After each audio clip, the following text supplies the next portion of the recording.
Have you ever been super excited for your birthday? You know the feeling. You count down the days, you dream about the cake, the presents, and having all your friends over for a massive party. It feels like the one day of the year that's all about you. It's your own personal holiday. But then, have you ever met someone, maybe a friend at school or even a cousin, who is totally the opposite? When you ask them what they're doing for their birthday, they just shrug and say, nothing really. It's just another day." It can be confusing, right? How could anyone not want to celebrate the day they were born? Are they sad? Are they just trying to be cool? It's a real head scratcher.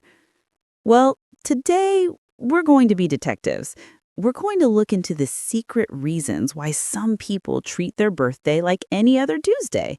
And I promise you, the answers are way more interesting than you think. It's not just one simple thing. There are a few different, totally understandable reasons. Let's investigate the three main clues. Imagine everyone carries around an invisible backpack. From the day we're born, we start collecting things in it. Most of the time, we fill it with good memories, like little shiny treasures. But sometimes we have experiences that are heavy, like dull gray rocks.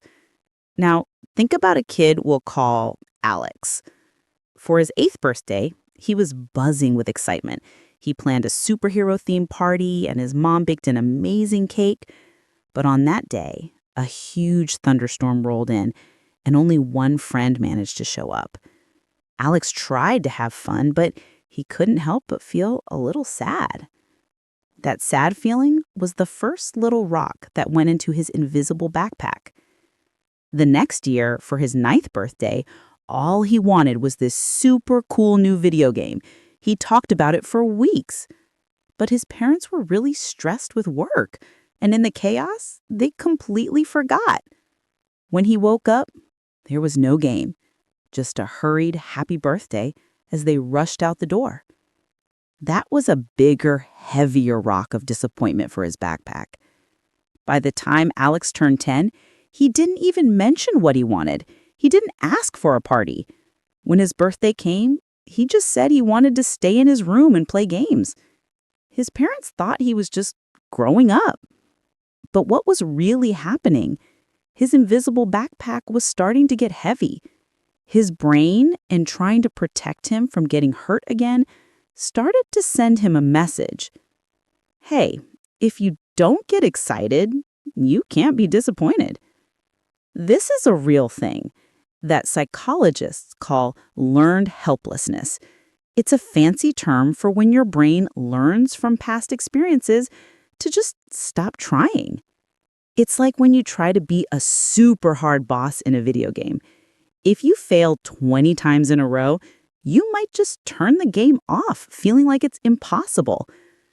For some people, birthdays can start to feel like that impossible level. So they decide not to play. It's not that they don't want to be happy.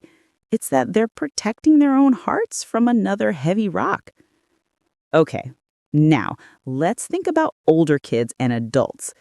As you get older, life can sometimes feel like you're a passenger on a super fast bullet train, and you're the one driving it. The windows are just a blur of all the things you have to do. Think about it. There's homework, studying for a big test, soccer practice, piano lessons, chores, family obligations. The list goes on and on. Your brain has to keep track of all these different stops the train has to make. Let's imagine a girl named Maya. Maya loves to draw, and her birthday is on a Wednesday. But this isn't just any Wednesday. It's the day of her final science exam. She has a huge project due in history, and her soccer team has the championship game after school. Her birthday is like a beautiful, sunny station the train is supposed to stop at, a place with music and fun. But Maya's train is going too fast. It's so focused on getting to the science exam station on time and not missing the championship game station that it just barrels right past the birthday station without even slowing down. By the time she gets home that night, she's exhausted. She might see a "Happy birthday" text from her grandma and think, "Oh yeah, that was today." This is something we can call time blindness or just feeling completely overwhelmed. It's not that Maya doesn't care about her birthday. Deep down, she'd love to celebrate, but her brain is so overloaded with tasks it considers more urgent that there's simply no room left for it. The special day isn't ignored on purpose. It's just squeezed out by everything else that's shouting for attention. It gets lost in the noise of a busy life. Now for our last clue. This one is a little different. It's not about past hurts or a busy schedule. It's about people who have discovered a kind of superpower, emotional independence. Think of it this way.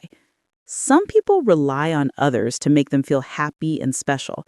They need the party, the presents, and the social media posts to feel a warm glow inside.